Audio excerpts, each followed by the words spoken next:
Pinabulaanan ng Pangasinan Police Provincial Office o PPO ang mga aligasyon ng umano'y iligal na pagsusugal tulad ng pula or color game at drop ball sa ilang peryahan at amusement park sa mga bayan at lungsod ng lalawigan kabilang ang Urdaneta City, Bugalyon, Calasiao, Malasiki, Mangaldan at San Jacinto. Ayon kay Police Colonel Arbel C. Merculio, officer in charge ng PPO, agad na nagsagawa ng masusing investigasyon at beripikasyon ang mga operatiba mula sa Provincial Investigation and Detective Management Unit o PIDMO at Provincial Intelligence Unit o PIU.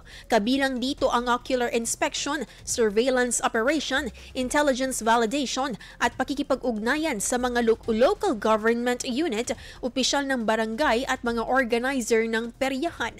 Batay sa resulta ng investigasyon, walang nakitang ebidensya na nagpapatunay na may nagaganap na iligal na sugal sa mga tinukoy na lugar. Kumpirmado ring limitado lamang sa mga tradisyonal at lehitimong palaro ang operasyon ng mga peryahan.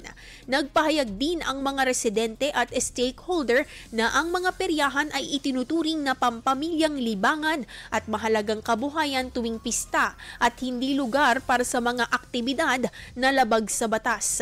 Gayunpaman, tiniyak ng PPO na patuloy ang kanilang mahigpit na pagbabantay at monitoring upang hindi mapasukan ng iligal na gawain ang mga naturang pasyalan.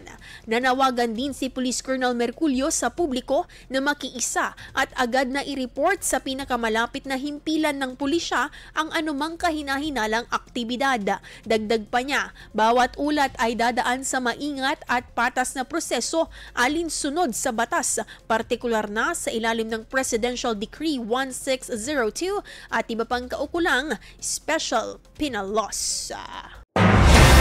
IFM News. IFM News. IFM News.